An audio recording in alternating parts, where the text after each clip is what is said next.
Lawan bau cak selesai nyaur saya le jauh niki berangkat tuan. Berangkat dari balik niki berjamaah. Saya le jauh, saya boleh dari berangkat. Apalagi le gobok lalu udah tapi langkah dari gobok lalu udah semakin. Saya le jauh. Assalamualaikum. Jadi baru ini kan dia bingung ya. Jadi terakhir untuk kemis. Yaitu kali kemis.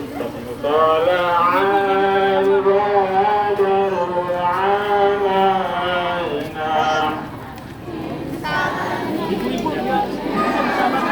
Bilwada wajaba syukru alaina. Mada'a lillahi da' طلع البدر علينا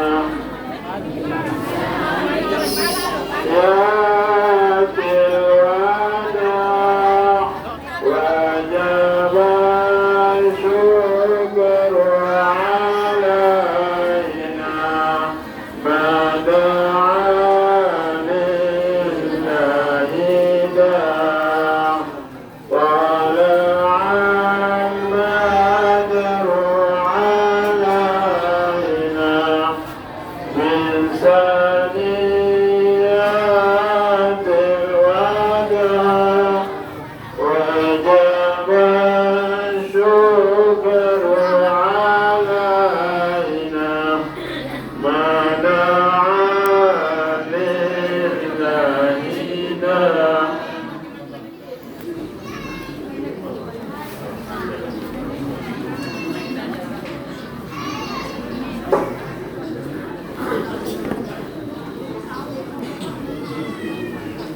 Assalamualaikum warahmatullahi wabarakatuh. Alhamdulillah setelah kedatangan beliau semakin sejuk kita karena di dalam diri beliau mengalir darah Rasulullah sallallahu alaihi wasallam. Makhluk paling mulia dunia akhirat dia dari syafaat yang belum bosan. Beliau adalah keturunan dari Nabi kita, Nabi besar Muhammad sallallahu alaihi wasallam. Inggih jamaah senamian, kita akan lanjutkan pengajian kita, di mana pengajian pertama tadi telah disampaikan oleh guru kita bersama Akhil Aziz, Bapak Tuan Guru Haji Azan Azmi atau Tuan Guru Bajang Juring. Mungkin pengajian kedua yang akan disampaikan oleh Bapak Al-Mukarram, Tuan Guru kita bersama Al-Habib Hasan bin Zain Al-Idrus yang merupakan zuriyah dari Rasulullah Sallallahu Alaihi Wasallam, yang juga merupakan cucu dari ulama wali Sanike Makam Batu Layar. Karena dulu bapak tuan beliau berdakwah ke Pulau Lombok, meninggal di Lombok. Alhamdulillah. Kita lanjutkan pengajian yang akan disampaikan oleh beliau. Falyatafadhal masykuran.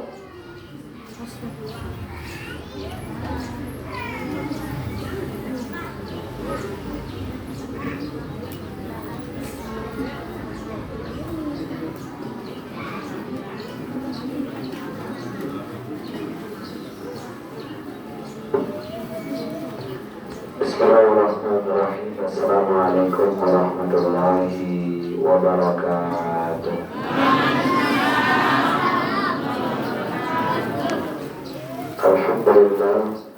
Alhamdulillahirabbil alamin wassalatu wassalamu ala sayyidina Muhammadin wa ala alihi wa sahbihi ajmain, amma ba'du.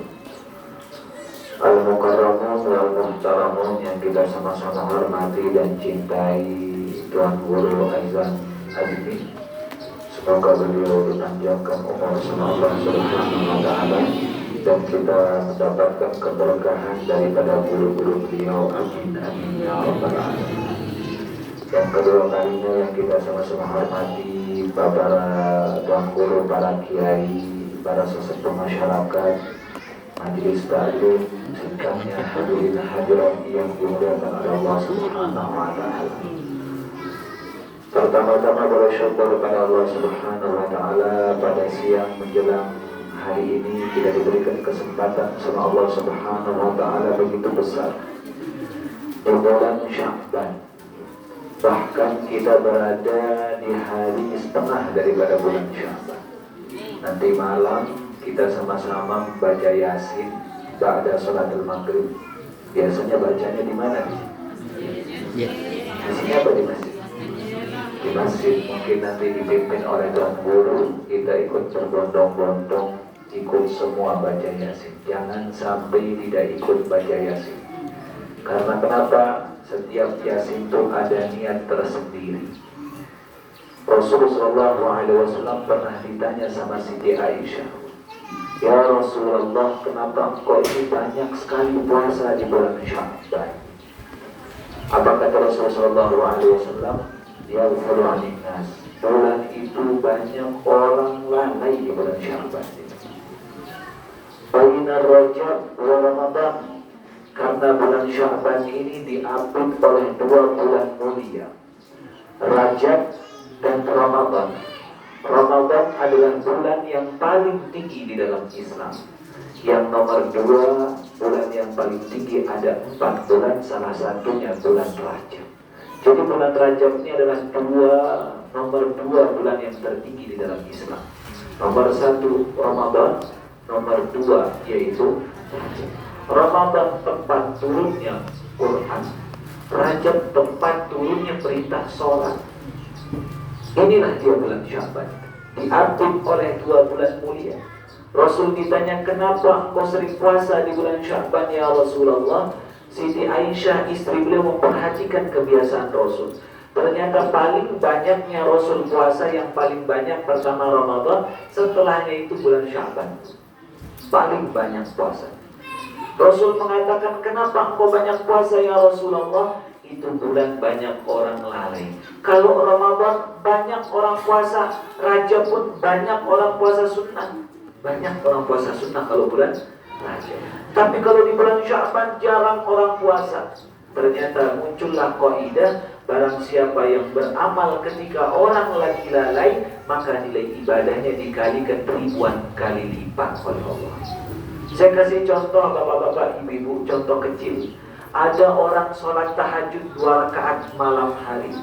Mana lebih utama, sholat tahajud sama sholat duha yang dikerjakan 8 rakaat, tapi dia tahajud cuma 2 rakaat. Ada orang tahajud 2 rakaat, ada orang yang kedua sholat duha 8 rakaat tapi tidak tahajud. Yang satu tahajud cuma 2 rakaat tapi tidak sholat duha. Yang kedua dia tidak tahajud tapi sholat duha 8 rakaat. Mana yang lebih utama? Jauh yang lebih utama sholat apa? Kenapa pertanyaannya? Karena ketika orang berdiri sholat tahajud, pada saat tersebut banyak orang lagi lalai tertidur. Beda kalau siang hari, jam 9, jam 10, orang berdiri sholat duha, banyak orang sholat duha. Maka sholat yang tertinggi adalah sholat yang dikerjakan pada malam hari ketika orang lagi lalai-lalai. Dimanapun kita beribadah ketika orang lagi lalai, lagi sibuk, lalu dia beribadah di sana berdiri, maka nilai ibadahnya berbeda dengan orang-orang biasa. Contohnya pagi hari ini, kita duduk di pengajian, ternyata kita dipilih sama Allah. Padahal waktu hari Kamis ini tempat orang jam-jamnya pergi ke pasar, pergi orang berdagang, pergi orang ke kantor, pergi masak, pergi apa sih? Ada yang pergi arisan, ada yang semua pergi. Tapi subhanallah, ibu-ibu di desa Juring apa? Di sini, subhanallah, berbondong-bondong pergi kajian. Beda kajiannya, nilai ibadahnya sama kajian maghrib isya. Kalau maghrib isya orang sepi, maksudnya sepi dalam arti apa? Udah berhenti kesibukan dunianya. Maghrib isya mereka naik ke masjid, duduk bentar, setengah jam, isya pulang ke rumah. Biasanya kalau pengajian maghrib isya ramenya minta ampun. Makanya sholat yang paling tinggi nilainya yang pertama subuh, habis itu isya, habis itu azhar, habis itu zuhur, habis itu maghrib. Tanpa mengurangi rasa hormat kami dengan maghrib ini nomor 5. Paling tinggi itu apa? Subuh. Saya mau tanya ibu-ibu, yang paling ramai sholat itu Maghrib apa subuh? Maghrib. Maghrib apa isya? Maghrib. Maghrib apa zuhur? Maghrib. Maghrib apa asar? Maghrib. Selalu kita serempak jawabnya apa? Betul kan? Tapi kalau kita sholat subuh pada saat tersebut orang ibadah lalai, nilai sholatnya berbeda. Makanya Rasul mengatakan ketika orang sholat duha ini aneh. Anehnya dalam arti apa? Kalau sholat fardu dianjurkan tepat waktu, zuhur tepat waktu, isya tepat waktu, asar tepat waktu, subuh tepat waktu. Sholat duha, sholat sunnah ini, ketika terbit matahari 1 tombak, disunnahkan kita sholat 2 rakaat sampai 8 rakaat, 2. Niatnya apa? Usolli sunnatul duha raka'ataini. Ada orang, saya mau tanya bapak-bapak ibu, ada orang sholat duha 2 rakaat jam 7:30, 2 rakaat. Yang kedua ada orang sholat duha jam 8, 2 rakaat. Ada orang yang ketiga sholat duha jam 9. Ada orang sholat duha jam 11. Ada orang sholat duha setengah 12. Yang mana paling banyak pahalanya? Yang mana? Yang mana? Saya ulangi lagi. Ada orang sholat duha jam 7:30 ketika pas terbit matahari 1 tombak. Ada yang kedua jam 8, 2 rakaat, sama-sama 2 rakaat, 5 orang. Yang satu 7:30, yang kedua jam 8, yang ketiga jam 9, yang keempat 10:30, yang keempat jam 11, yang kelima 11:30. Pertanyaan saya, yang mana paling banyak pahalanya? Saya mau tanya dulu bapak-bapaknya. Yang berapa? 7:30. Di sini banyak khilaf ya. Gak apa-apa, beda pendapat, gak apa-apa. Yang penting kita satu tujuan, masuk surga. Karena bapak-bapak, ibu-ibu, orang masuk surga itu besok di akhirat, kalau saya bisa upamakan orang masuk surga itu bukan ditanya sama Allah permisalan saya, bukan ditanya sama Allah 2 tambah 2 itu berapa. Jelas? Bukan ditanya seperti itu. Misal kita ditanya sama orang 2 tambah 2 itu jawaban berapa? Berarti pintu surga itu cuma 1, 4 saja. Tapi Allah bertanya sama kita, berapa yang hasilnya sama dengan 4? Satu ibu-ibu jawab 5 kurang 1, 4, benar, masuk ke surga. Satu orang mengatakan 2 tambah 2, 4. Satu orang mengatakan 8 bagi 2, 4. Satu mengatakan yaitu 2 kali 2 sama dengan 4. Beda-beda jawabannya, tapi hasilnya tetap apa? Begitulah orang di surga nanti. Ada orang masuk surga jalur sholat, ada orang masuk surga jalur sodako, ada orang masuk surga jalur yaitu sholat tahajud, ada orang masuk surga jalur yaitu it'amun tu'am, memberikan orang makan, ada orang masuk surga karena memungut kotoran di jalan, ada orang masuk surga kasih makan binatang. Macam-macam cara orang masuk surga, tapi ujung-ujungnya 4 juga surga. Jelas apa tidak? Jadi amalan kita diberikan sama Tuhan Guru kita nanti, beberapa amalan itu amalkan semua. Kita nggak tahu di mana, sebab kita jeblosin Allah masukkan kita ke surga. Yang hasilnya 4 itu kita beda-beda nanti. Kalau saya mungkin berapa kali kalian, mungkin bapak-bapak bagi-bagian, atau ibu-ibu kurang-kurangan, tapi ujung-ujungnya 4. Ngerti apa tidak maksud saya? Atau nggak ngerti? Hah? Lupa. Paham apa tidak maksud saya? Hah? Permisalan saya tadi ngerti apa tidak? Ternyata beliau saja tidak paham, yang di depannya kita tidak paham. Nanti saya pas kita makan nanti dia protes saya di chat.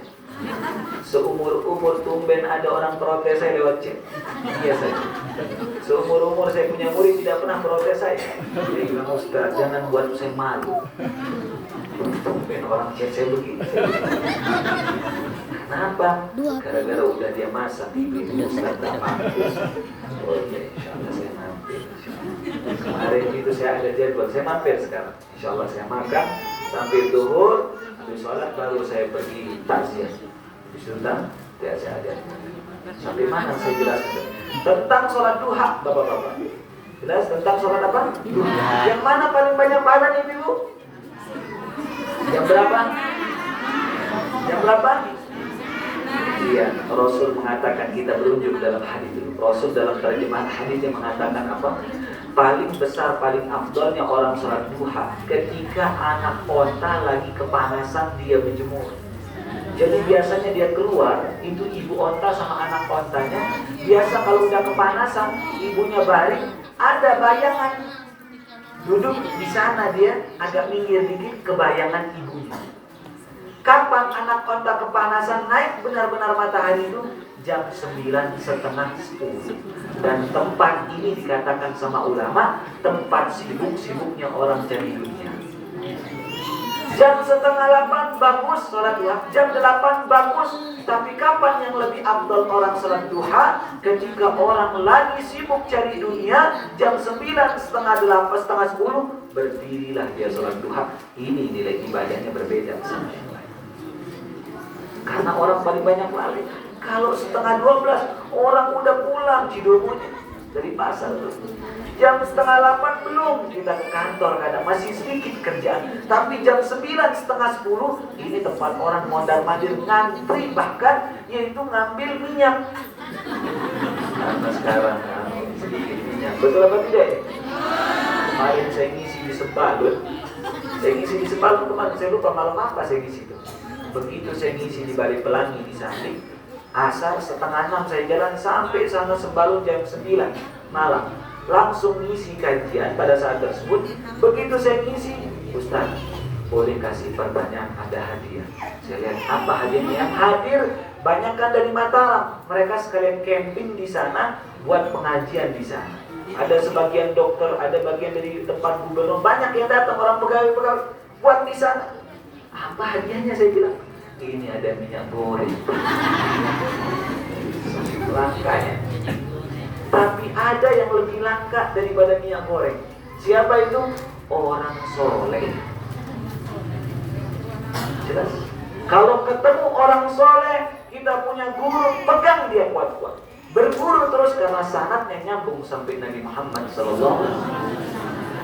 Inilah sebab Rasul kenapa beliau puasa di bulan Syaban. Karena kalau bulan Rajab ramai orang puasa, apalagi bulan Ramadan. Jangan sampai kita puasa Senin Kemis bulan Ramadan. Ada orang puasa Senin Kemis bulan Ramadan. Pak, kenapa puasa Senin? Saya puasa Senin Kemis bulan Ramadan. Selasa Rabu gak puasa. Senin Kamisnya di bulan Ramadan. Kalau Ramadan 1 bulan. Nah, bulan Sya'ban ini ketika Rasul ditanya, kenapa engkau banyak puasa? Rasul mengatakan bulan ini banyak orang lalai. Yang kedua alasannya Rasul, turfa'u fihil a'mal, diangkatnya amal. Nih, ini kita kajian hari ini, apalagi malam nisfu Sya'ban ini bentar lagi, nanti malam diangkat begini. Di bulan Rajab, di bulan Ramadan, di bulan Syawal, di bulan Dzulqa'dah, di bulan Dzulhijjah, di bulan Muharram, Rabiul Awwal, semua bulan kecuali bulan Sya'ban dicatat saja amal kita. Ditulis sama Raqib Atid. Apakah Allah tahu? Tahu. Tapi bedanya di bulan Sya'ban, dia dicatat sambil dilaporkan di hadapan Allah. Ya Allah, fulanah binti fulan, fulan bin fulan sedang duduk di kajian di bulan Sya'ban, dicatat, langsung dilaporkan ke atasan, langsung lapor ke Allah Subhanahu. Makanya saya bilang di bulan Sya'ban kalau orang gak hadir pengajian rugi besar. Kalau di bulan Rajab ya udah gak apa-apa. Tapi bulan Sya'ban ini tempat orang dilaporkan amal. Itulah sebab Rasul banyak puasa. Apa kata Rasul? Saya ingin ketika saya lagi puasa, laporan saya ketika dilaporkan sama malaikat, ya Allah, Rasul sedang sholat tapi dalam kondisi puasa. Rasul sedang baca Quran tapi kondisinya sedang puasa. Ya Allah, Rasul sedang berzikir tapi kondisinya sedang berpuasa.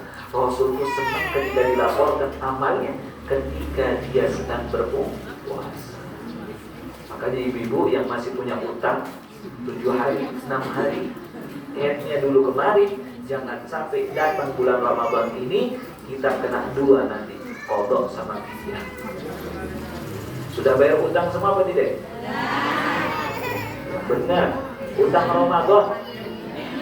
Kalau utang sama tetangga belum pasti. Utang puasa. Tapi saya yakin bapak-bapak di sini tidak punya utang. Nah, kalau punya utang mungkin sakit, sebab sakit atau Nah, Rasul itulah sebab dia puasa, Nabi Muhammad SAW. Salah satu Rasul sebab Rasul puasa hari Senin dan Kamis. Setiap hari Rasul setiap Senin Kamis puasa. Kenapa? Karena pintu surga itu kebuka di dalam riwayat Imam Muslim. Tuftahu abwabul jannah yaumul Itsnin wa yaumul Khamis. Setiap hari Senin sama Kamis pintu surga kebuka. Makanya Rasul sering puasa Senin Kamis. Senang amalnya dilaporkan setiap hari Senin sama apa? Makanya ibu-ibu nanti pulang-pulang puasa banyak-banyak. Yang penting setelah setengah bulan Syaban gak boleh puasa, kecuali bagi orang yang mau ganti atau yang bernadar atau liwirdin, orang yang biasa puasa Senin Kamis boleh ya puasa setengah bulan Syaban. Itu dijelaskan dalam kitab Muqaddimah Hadramiyah. Nah, ibu-ibu, bapak-bapak yang dimuliakan Allah Subhanahu wa taala, malam nanti ketika datang malam ini, dan subhanallah untung kita malam hari ini. Kenapa? Kita termasuk orang yang paling beruntung. Karena kenapa? Ini jarang-jarang jatuh malam nisfu Sya'ban di malam Jumat. Ini saya bilang kalau dia kelewatan, rugi total. Lebih rugi daripada kita punya ruko 20 di Mataram diambil orang. Lebih rugi daripada kita nggak nonton jeep. Jadi kebetulan kan jeep. Tadi saya tanya, saya punya murid, apa kita bahas nanti di pengajian? Kebetulan saya bawa kitab. Nanti bahas nisfu Sya'ban, bahas Ramadan, sama bahas GP sedikit ya. Saya punya murid, makanya saya selipkan sedikit GP. Makanya orang yang tidak malam nanti baca, kata Imam Syafi'i mengatakan 5 hari yang tidak tertolak doa sama sekali, tidak tertolak. Jadi ibu-ibu, bapak-bapak, kalau kita mau doa itu ada saringannya sampai langit ke-7. Ini langit kedua, langit ketiga, langit keempat. Ada orang ketika berdoa masuk ke langit pertama, mentok langit kedua, nggak naik dia, diam deh. Ada orang sampai langit ketiga, langit pertama, langit kedua, langit ketiga, diam deh, nggak sampai ke Allah. Maksudnya apa? Belum dia dikabulkan sama Allah. Tapi yang jelas doa itu pasti dikabulkan. Entah itu langsung atau di dunia ditunda, atau pasti nanti di akhirat. Yang jelas doa itu pasti dikabulkan. Tapi ada orang begitu dia naik ini doa sampai langit keempat, disaring dilihat sama malaikat. Ini orangnya sombong apa enggak? Dilihat dia apa tidak? Dilihat hatinya sama Allah. Jelas dilihat. Makanya ilmu yang paling baik adalah ilmu tasawuf. Jelas. Kita belajar fikih harus belajar tasawuf, bersihkan hati. Anggap diri kita ini kita paling jelek. Perbaiki hati kita. Orang semua baik. Selalu walaupun kita ngeliat dia jelek, baik dia. Karena ulama mengatakan ini bapak, setiap orang 40 ngumpul di suatu tempat, di sini lebih 40 apa tidak? Ratusan. Jelas. Kalau ada orang 40 ngumpul dan di sana tidak ada yang maksiat, maka di salah satu mereka ada kekasih Allah. Jelas. Setiap orang 40 ngumpul, kalau dia 80 berarti 2. Jadi kekasih Allah nilai yang paling tinggi ada 4 model kekasih Allah. Yang paling tinggi itu dia tahu dirinya kekasih Allah dan dia tahu orang lain. Ini paling tinggi. Yang kedua, ada orang dia tahu dirinya kekasih Allah tapi dia tidak tahu orang lain kekasih Allah. Yang nomor 3, ada dia tidak tahu dirinya kekasih Allah tapi tahu orang lain itu kekasih Allah. Yang paling banyak ini yang nomor 4. Dia tidak tahu dirinya kekasih Allah dan tidak tahu orang lain mana kekasih Allah. Jelas. Makanya setiap kumpul 40 orang, di sana tidak ada yang maksiat, maka di sana salah satu ada kekasih Allah. Yang penting jangan bilang dalam hati kita, saya itu mungkin. Tidak mungkin sudah. Kalau dia ada bilang gitu, saya itu bilang. Dia jelas itu bukan. Jelas bukan dia sudah. Kalau dia ada ngerasa, saya dia bukan sudah. Jelas. Mohon maaf kalau ada yang kesini. Baca juga dalam hati saya, Pak Ustaz, tak baca. Saya nyangka saya tadi. Nah, makanya saya cut dulu kata-kata itu lebih bagus. Ada sebagian yang hadir, saya itu. Tidak dia sudah, bukan dia. Jelas, nanti saya ajar gimana caranya orang paling cepat jadi kekasih Allah. Mau jadi kekasih Allah apa tidak? Atau kekasih suaminya? Ya? Kalau kekasih suami bakti aja sama suami. Apa kata suami? Kan sudah saya ajarkan itu. Ilmu apa? Ngih. Ngih. Apa? Bagi yang punya suami. Kalau yang nggak punya suami jangan bilang ngih. Sama suami orang ngih. Kan kalau sama suami orang jangan ngih. Jelas? Enggak. Jelas? Jangan ngih. Enggak. Jelas? Dan tidak boleh seorang perempuan apalagi dia janda angkat telepon dia berdahi-dahi. Jelas? Halo. Subhanallah, orang yang telepon dia lihat subhanallah, masya Allah. Seperti istilahnya apa, ombak. Tahu ibu ombak? Bawa ombak. Ada ombak yang kelihatannya biasa tapi bisa muter orang. Ombak apa namanya itu? Kalau bahasa ampenannya ombak gulung. Ombak apa? Digulung ya gitu. Kita dengar suara. Ya Allah, sampai. Makanya tidak boleh seorang perempuan ngangkat telepon laki sambil berdahi-dahi. Tidak boleh. Halo. Lama dia telepon. Kalau angkat telepon laki yang bukan marah, halo, siapa ya? Ada apa? Sedikit jadi bicara, jadi takut. Jelas ibu?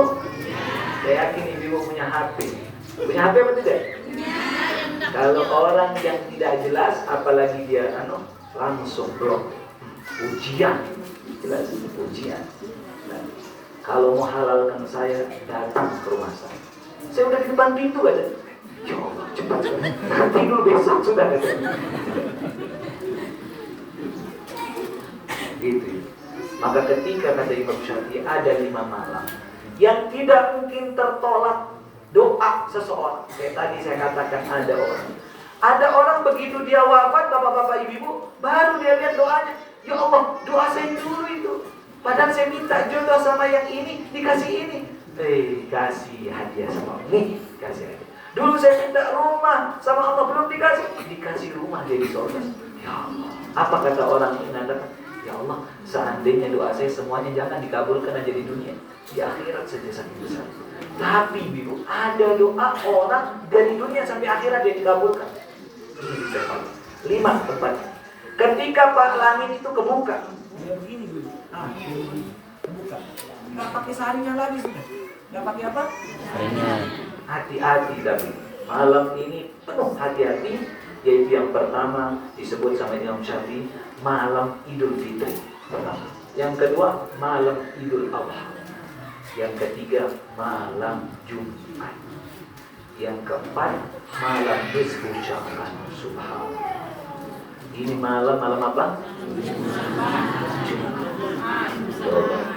Ini kalau saya bilang kecepatan doanya langsung. Jangan tidur kalau bisa. Doa saja. Apa saja ibu mau naikkan terus, banyak-banyak lempar, banyak-banyak. Dan hati-hati ibu-ibu bapak-bapak, yaitu menzalimi orang malam hari. Kalau dia angkat tangan lalu dia berdoa sama Allah di sana, karena kenapa? Hati ini baitullah, rumahnya Allah. Ketika dia lagi sakit hati orang tersebut, lalu dia berdoakan kita doa kebaikan, begitu dia jalan. Seperti kita dilempar doa. Maka kita nanti yang punya HP, bapak-bapak, ibu, buat status, semuanya buat status. Tulis, saya minta maaf kepada semua orang yang pernah saya zalimi dan pernah saya menghibah mereka, menggunjing mereka. Saya mohon maaf di malam nisfu Sya'ban. Dari sekarang buat status sampai dulu. Karena sebelum terbenam matahari dia terjadi. Jelas? Yang punya HP coba angkat HP-nya. Ibu, bapak, yang punya HP tolong keluarkan HP-nya. Nah, angkat saja. Sudah saya ambil kok. Jelas? Buat status. Yang pakai Facebook, taruh di status Facebook. Yang punya Instagram, pakai. Yang punya TikTok, buat video, minta maaf.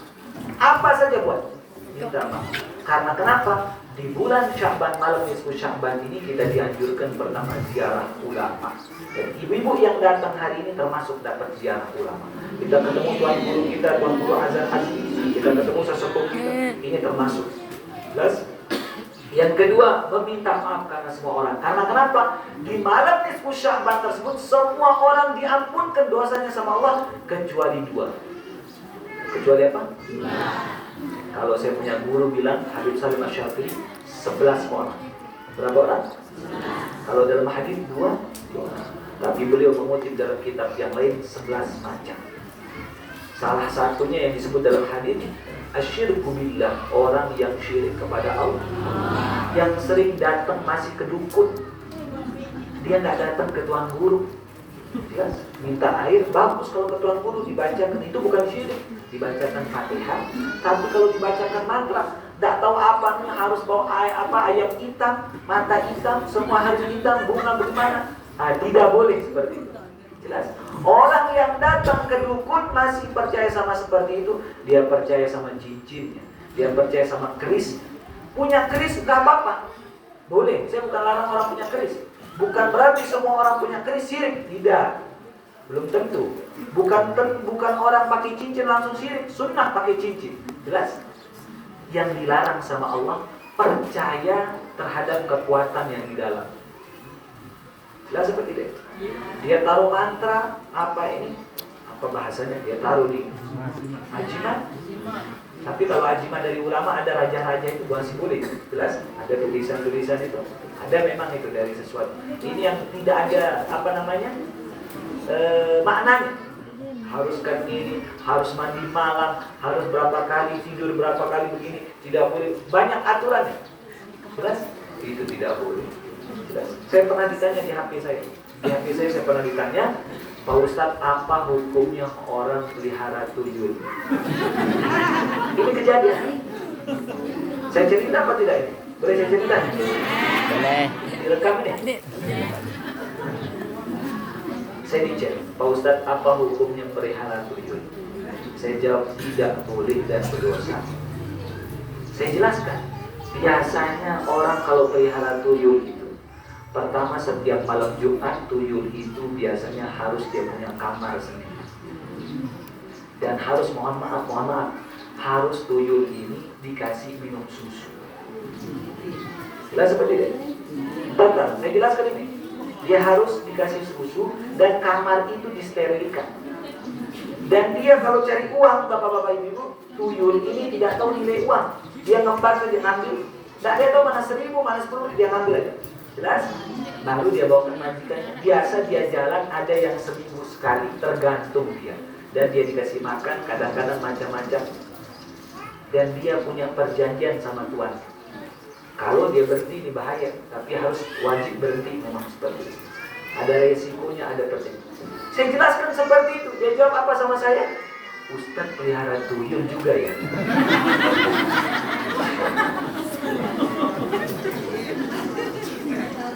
Itu kepukul saya. Kenapa? Saya jawab begini. Kok Ustaz tahu semuanya begini? Saya bukan masalah tahu dan tidaknya. Ini ada memang syarat-syarat seperti itu. Memang kalau kita perjanjian sama seperti itu ada. Dia kira Ustaz pelihara tuyul. Berarti saya jawab dia terus. Saya mau kasih tahu ini biasanya seperti ini, biasanya seperti ini, biasanya seperti itu. Jangan berhenti. Cuma kalau udah berhenti, wajib berhenti, ada resikonya. Harus berhenti. Biasanya didatangi, kurus jadi badannya, tidak bisa keluar lama, 2 bulan, ada perjanjian yang tersebut. Ini tidak boleh seperti itu. Jelas? Tidak boleh seperti itu. Antum kirim sesuatu. Orang yang datangin dukun itu 40 hari tidak diterima sholat. Jelas? Lebih bagus datang ke tuan guru, minta amalan. Tuan guru, saya minta amalan dari Nabi, minta amalan dari ulama. Jelas seperti itu ibu? Karena malam nisfu Sya'ban ini buang apa yang kita punya. Jelas? Yang kita punya yang tidak pas, buang. Jelas bu? Yang kedua, yang tidak dimaafkan, ini yang paling banyak disebut dalam hadis Rasul. Apa itu? Asyahid. Orang yang menyimpan dendam sama saudara muslim. Makanya saya suruh buat apa? Sedekah. Supaya ibu-ibu termasuk dan bapak-bapak termasuk orang yang dapat ampunan malam hari. Semoga kita termasuk orang-orang muslim. Makanya kita dianjurkan minta maaf. Nanti selesai kajian kita, pengajian ini, salam-salaman. Ibu-ibu salaman sama ibu-ibu, bapak-bapak salaman sama bapak-bapak. Jangan kebalik. Sudah? Salam, minta maaf. Saya minta maaf. Ini tempat kita dianjurkan minta maaf. Karena kenapa? Ini buku catatan amal ini diangkat. Kalau ada itu, maka tidak diampunkan sama Allah SWT. Ini dua paling penting. Orang syirik dan orang yang menyimpan rasa saja. Makanya ibu-ibu bapak nanti pulang-pulang apa? HP sampah saja pinjam buat sedekah. HP kita kan, jangan HP orang. Jelas? HP kita buat sedekah. Terutama minta maaf sama guru kita. Minta maaf. Kita belajar tiap hari di majelis apa namanya? Nur Hidayah. Pak Ustaz, Kiai, Tuan Guru, minta maaf, mungkin ada salah saya. Kenapa? Imam Ahmad bin Hanbal sebab berkah ilmunya. Ketika ditanya kenapa berkah ilmu engkau wahai Imam Ahmad bin Hanbal, apa kata beliau? Membongkar resepnya. Saya setiap habis sholat selama 40 tahun mendoakan guru saya Imam Syafi'i selama 40 tahun. Dan saya tidak pernah nyakitin hati guru saya. Apa dia pingin gurunya dia kasih saya. Selama berapa tahun? Makanya kita doakan Tuan Guru Hasan Azmi semoga beliau sehat. Kalau beliau sudah tidak ada baru kita nyesal. Kenapa? Ada sebagian orang mohon maaf begitu udah nggak ada baru ingin pengajian. Nyesel saya nggak pengajian. Baru diziarahin kuburnya.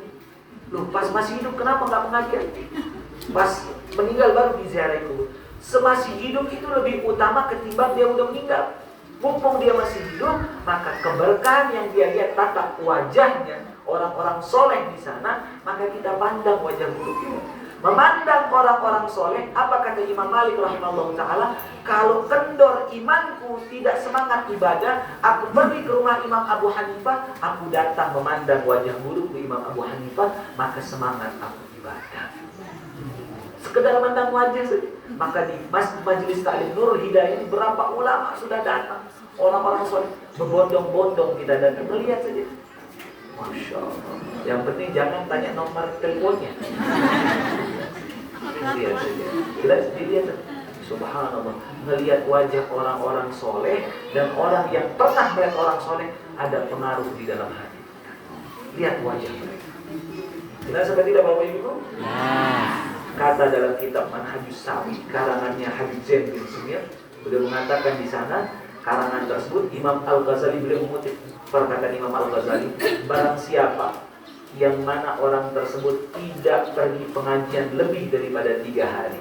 Ini berapa hari sekali? Seminggu sekali? Sekali seminggu. Nanti kita minta jadwalnya Tuan Guru di mana saja dia isi. 3 hari saja.